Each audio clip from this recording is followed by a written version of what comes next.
Welcome to the Smart College Buyer Podcast. My mission is to help high school families pay for college without taking on a truckload of debt. Each episode, I'll share insights into college admissions, financial aid, payment strategies, and more, often with expert guests. I'm Jack Wang, your host. I started helping families after struggling to navigate the process myself for my sons. If I needed help, I knew others did too. Let's dive in. So welcome everybody back to this episode of Smart College Buyer. As always, I'm your host, Jack Wang. And today with me, I'm actually recording from the FinCon convention in downtown Atlanta, Georgia. So I'm really excited, but it's such a nice day out. So I decided to take some time out by the pool. Just good that we're not recording in the pool, right? But that'll be a different episode. My special guest today is Colleen Salchow of Salchow Coaching. She's someone I actually met last year at FinCon. And so over the past year, we've really connected through LinkedIn and stuff, and I loved some of the things that she does with her clients. So Colleen focuses on budgeting and coaching for teens, especially, or families with teens. So I'm really, really excited to talk about this with her, because obviously that's something for to think about for a lot of families where their kids are going off to college. So welcome, Colleen. Thank you so much for joining us today. Thank you for asking me to do this today. I've been looking forward to it. Yeah, this is great. So, Colleen, so first things first, I want to just talk a little bit about your background, how you got into this, because I know you originally went to school for teaching, I think specifically special ed teaching. Yep. So talk a little bit about your journey from that to what you do today, which is budgeting and financial coaching. Yeah. So I went to college. I wanted to be a special education teacher, and I graduated from Western Michigan University in 2007, and I started teaching just south of Detroit. I was a sixth grade middle school special education teacher. So I was in the Detroit area right as the recession hit, and I worked with a lot of families, and I saw the importance of understanding having the emergency fund, because you can do a great job at your employer, but sometimes things just happen that are out of your control. And I saw a lot of families struggling to just keep a roof over their head during that time. And in 2011, I married my husband. He's a Marine, and I taught 1 year in North Carolina where he was stationed. And I quickly learned the difference between teacher pay from Michigan to North Carolina. And we also started our family at the time. So at that point, my husband and I had combined our finances, and we saw that we had $100 in our savings account. We had $9 in our checking account, and we owed $60,000 in debt between student loans, car loans, and credit card debt. So I saw at my own kitchen table the importance of paying off debt and learning how to talk to my spouse about finances. And that's where I really started to become passionate about financial literacy. So in 2019, I launched my business as a financial coach, and here I am today. I am an accredited financial counselor, and I love working with young adults, teenagers, and kids in their early 20s, because I see the importance of having a financial plan and these habits that you develop at an early age, the long-term impacts that they can have for your lifetime. So nothing like a personal need to kickstart your new professional life, right? And I totally get that. I know from my work that I run to a lot of families who have really good income, but nothing in their bank account or nothing saved for college or whatever the case may be. And not uncommon is a lot of credit card debt, car loans, whatever. So that's amazing. So now, but you work not just exclusively, I shouldn't say that, but you work primarily with the teens. So talk a little bit about that transition, right? Because it's one thing to do it for yourself and maybe for the parents, but working with teens is a whole nother ball game. Yeah, I see it as an extension of my teaching career. I worked with middle schoolers. I taught fourth grade, and so I knew the basic math concepts would be there for teenagers. And so why not start working with these kids before they start making these college decisions? Yes, there's the academic aspect of where to go to college, but there's also the financial impacts. And so by looking at it from that perspective and determining, where do I want to go to school? Why do I want to major in this? What is the best financial choice for my long-term future goals? That's really where I started working with these kids. And I started working with neighbors that lived on base with us. I started testing out the program with other kids in the neighborhood, and that's where I really started building my beta program, and I've launched it. And it's been really fun. I've worked with a lot of parents that just want another trusted adult that can come to the table, because by the time, kids are 16, 17, 18, they may not want to hear what mom and dad have to say, even if mom and dad have great ideas. And all the clients that have hired me have been parents that are confident with their finances, but they just need somebody else to present the information to their teenager. Right. It's interesting. I know we were talking before we started recording about how the fact that the parents are that you work with tend to be pretty confident with their finances, or they feel like they're confident with their finances. They might not actually be that great, but they feel confident about it. But I love what you do, because nobody ever says, "Oh, I wish I knew less about money," or "I wish I started later," right? Nobody ever says that, right?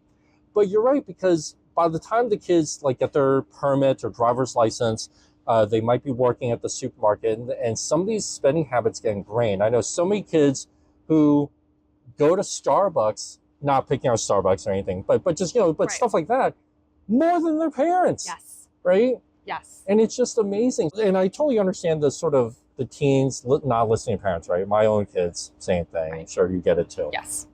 So I'm curious first, what's the craziest expenditure that you've ever seen from a teen, right? As you're working with them, or what's the most that they've spent on something that just made you, at least in the back of your mind, just shake your head like, oh my goodness? I've had teenagers that have self-reported spending thousands of dollars at Lululemon, and they're not proud of it, but they're like, I know that this is I've spent over the last 3 or 4 years since I started receiving an allowance or working part-time. I've spent thousands of dollars at Lululemon.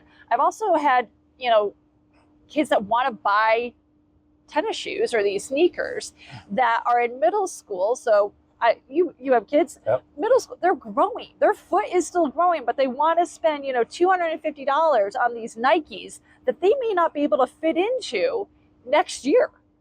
Right. So, we have these conversations. I had one client that wanted to buy the sneakers, and mom was not willing to pay that, but this girl was babysitting the number one babysitter in the neighborhood, and she was bringing in the money, and she was going to buy these tennis shoes because that's what she wanted.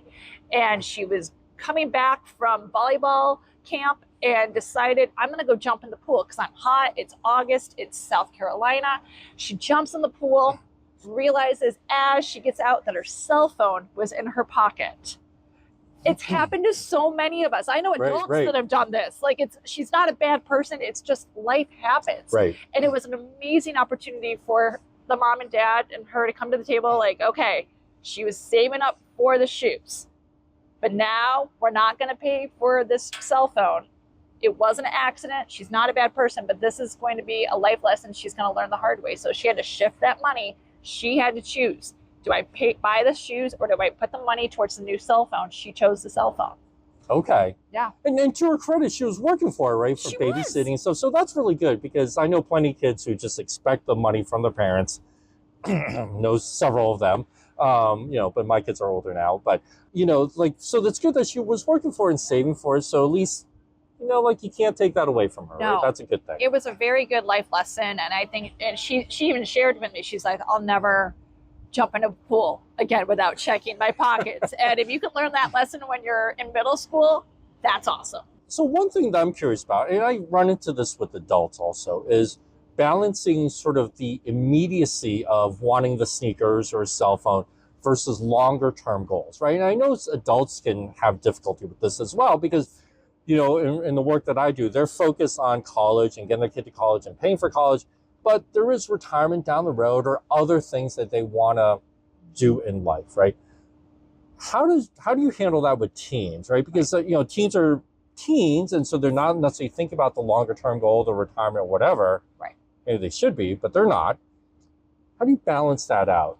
I use the example of that teenager jumping in the pool and having to buy a cell phone instead of having sneakers.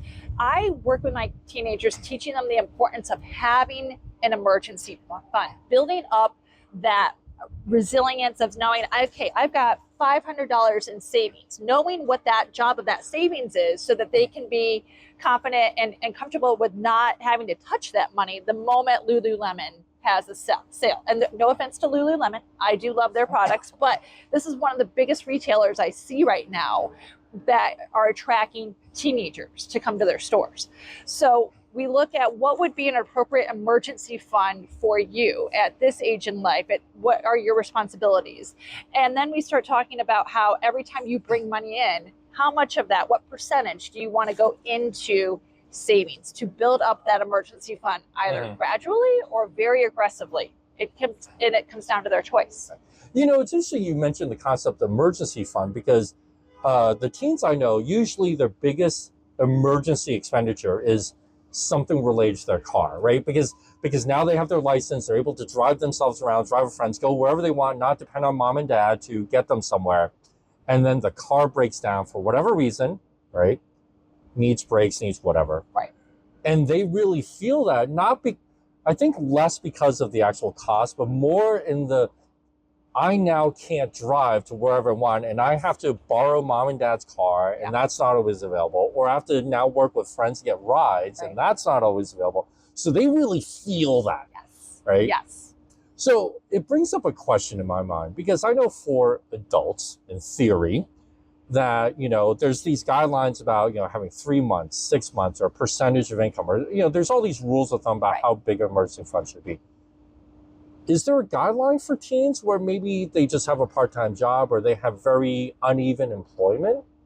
You know, what would that even look like? You know, I've never found an actual theory of what a teenager should have in an emergency fund. So I just created my own approach. We take a look at how much would it cost to replace their cell phone if something happened to it and it wasn't covered under the insurance plan, if there was an insurance plan. We take a look at the cost of transportation. So one thing that is usually not covered with car insurance is replacing tires. So I have them look up what would it cost to replace all 4 tires on your car and bring that number to the table. We also look at the cost of the technology that they need for school. So if something happens where you drop your laptop or something happens in the dorm and you need to replace your laptop for school, what would it cost to replace that? We also look at what would it cost to get you home in the event of a family emergency. If you're going to school out of state, would you need to get a plane ticket to come home and your parents couldn't come get you? How much would an emergency plane ticket look like to come home? What would it cost to fill it up your gas tank or pay a buddy to drive you home in case of emergency? And we take the top 3 of those, or top 2 of those, and we add them together, and that's the starting point for their emergency fund. And then we look at, okay, so if that's the number, and it could be high, especially with the cost of computers and cell phones. Right. So this could have a comma in it. So how are you going to build up your emergency fund to get to that point? Are you going to take on more babysitting jobs? Are you going to pick up more shifts at the grocery store? What are your options for building up that fund by the time you leave for school or whatever the deadline is you've set? But, you know, and I love that approach. I never thought about it, but I see how that approach can be really effective because you're starting with the things that they use or rely on the most, right? And I don't know of any teenager who can survive 5 minutes without their phone. Well, I don't know what an adult at this point. Well, that's true too, right? That's true. And I'm just as guilty as that. Absolutely. So you talk about how the parents are generally pretty confident with their money.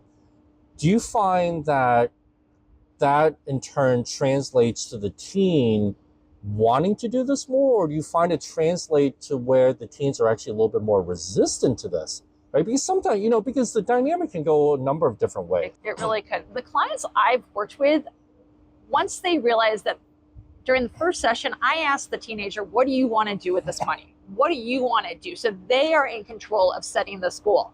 Once they realize that they can, you know what, I want to go to Starbucks with my friends once a week. Let's make a financial goal for that.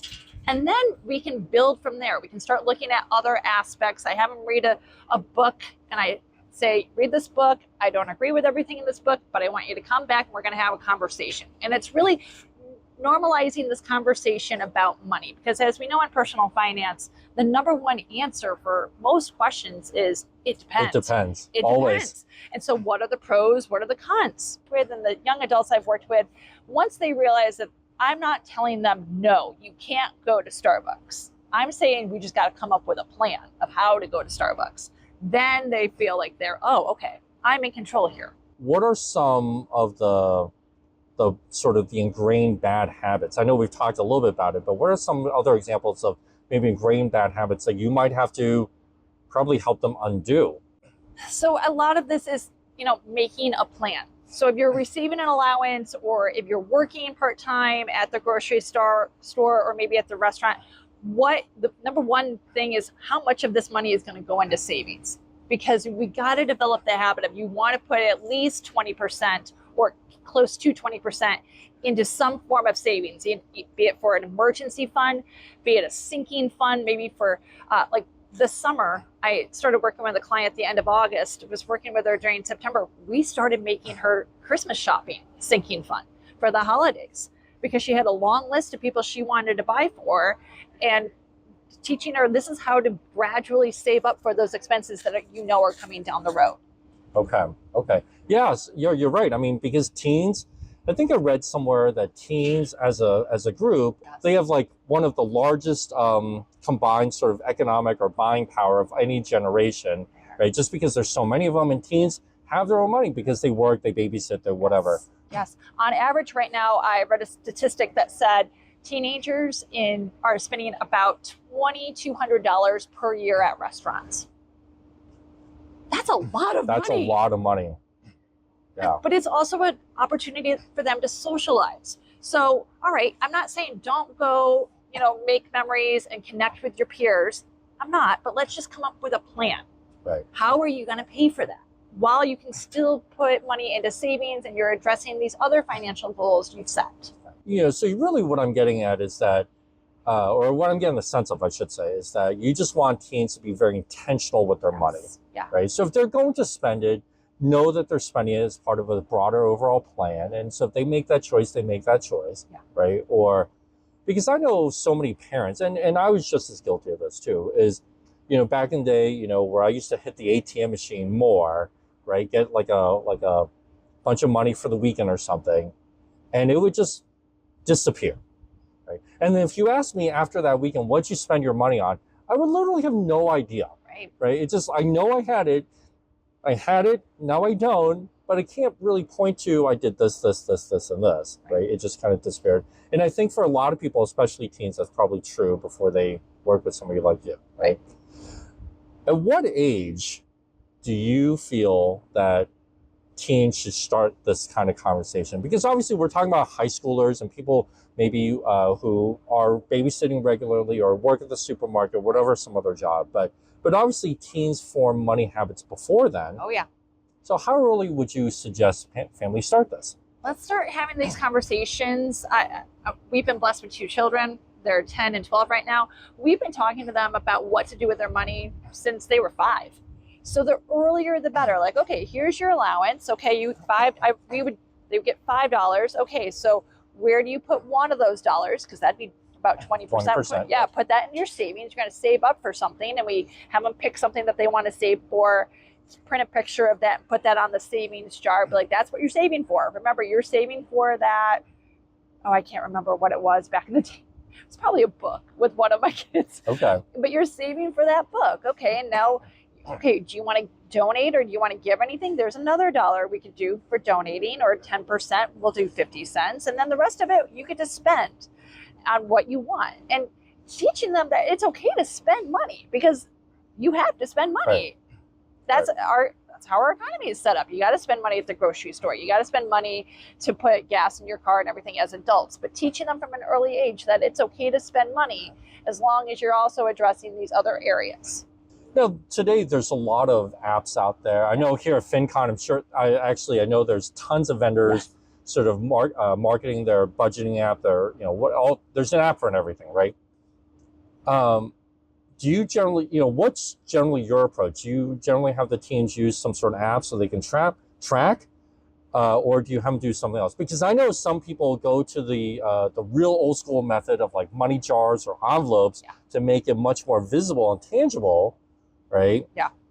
What do you typically suggest? I start out with a good old fashioned paper budget. All right, start writing down where your money went.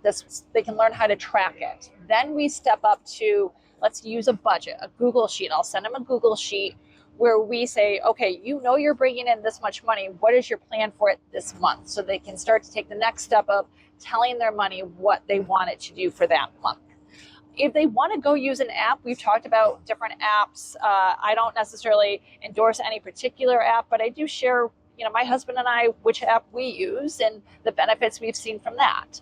I think with this generation, they are so used to technology that we need to acknowledge that the reality is they're probably going to use an app. Mm-hmm. And so, understanding what are the benefits, what are the cons of each of these strategies and moving from there.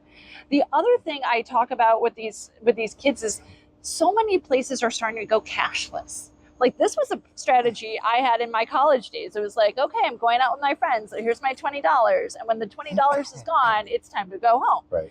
Now, we went to a baseball game in Charleston and it was completely cashless. So how can you be intentional in keeping track of, okay, I'm only going to buy this many drinks, this is the food, and so learning those habits. I would imagine, though, I love the paper budget because I would imagine that we are so technologically connected and inclined that forcing someone to write down on a piece of paper is a real shock to the system, but it can be a shock in a good way, right? Because it's so different than just swipe, whatever. I've had clients, I've had high schoolers say, like, I was at Lululemon and then I realized I would have to write it down and we'd have to talk about it. And I just didn't want to write it down and talk about it. So I just didn't buy it. Like, oh, okay. Which is okay, right? Like, again, you're never saying that you shouldn't buy it or that you can't buy it. Just you have to be intentional about that choice. Yeah. Right? That's fantastic. Okay. But you're right also that so many places are cashless. I did read one time years ago,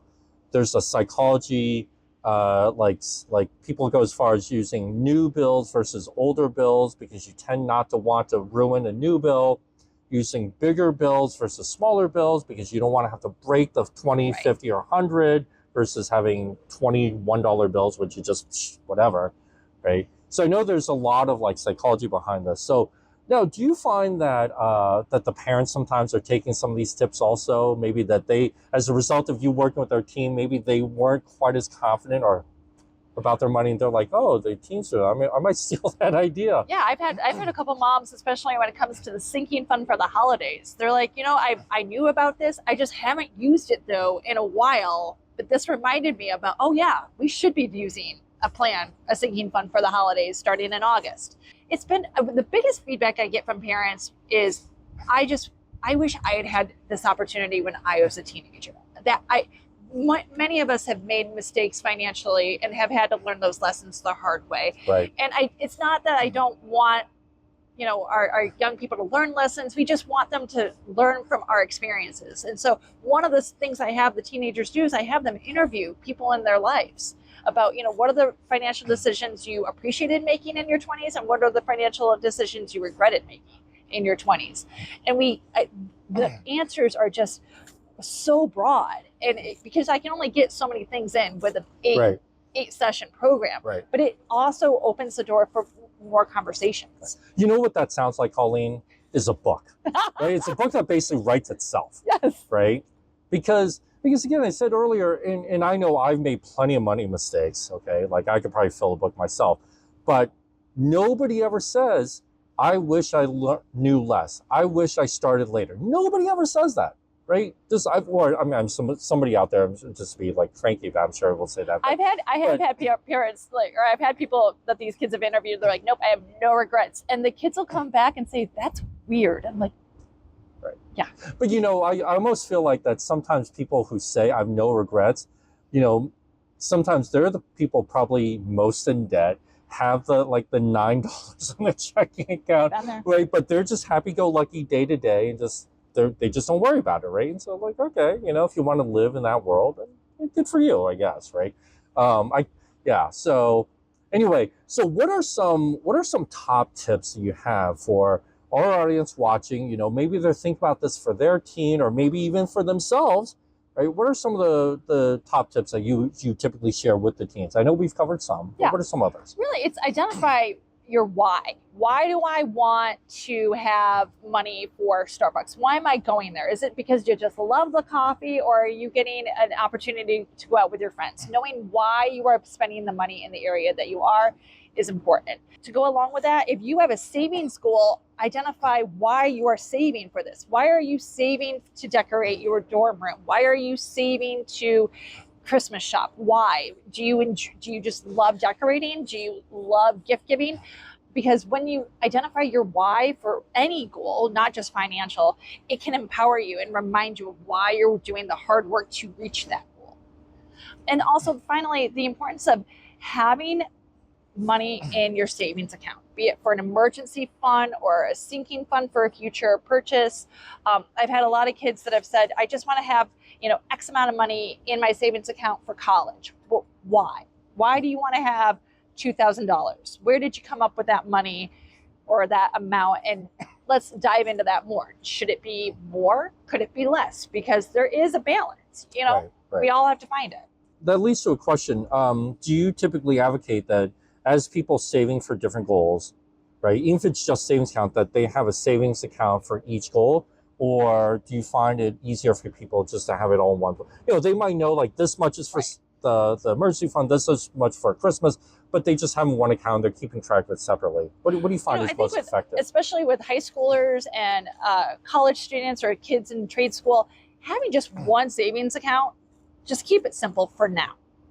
Because they've got so many other things going on. They've got the school email, they might have their personal email, they're tracking so many different deadlines. Keep it simple for now when it comes to your finances. Have one savings account, but just make sure that you understand, is it a high yield savings account? What are the rules for this particular savings account?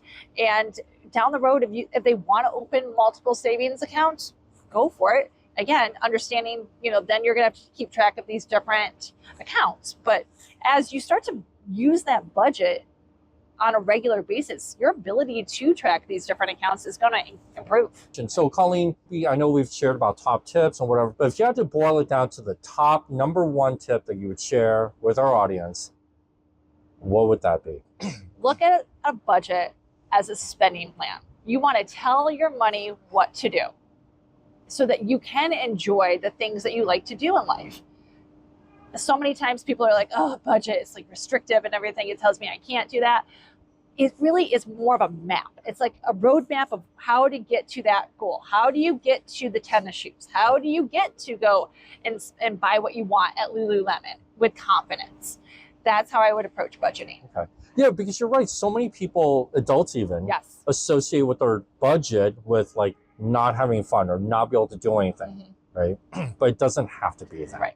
So, Colleen, if people want to get in touch with you to learn more about your services or enroll their teen, what's your contact? And of course, we will put this in the show notes as well, but what is your contact information? You can reach me at salchowcoaching.com. I'm on LinkedIn at Colleen Salchow.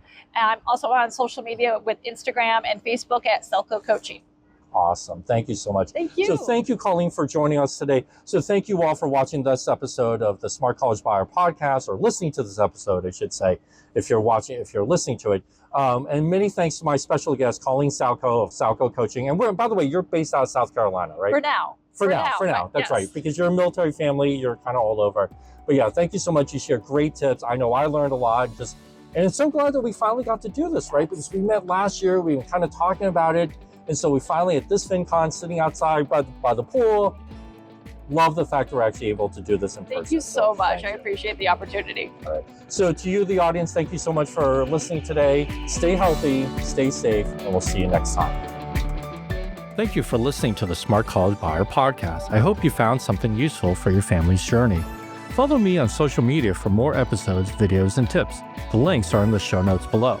Remember, you can spend time now to plan and strategize, or you can spend more money later. Success in college admissions and financial aid isn't about luck. It's about being intentional. And I'm here to help you every step of the way.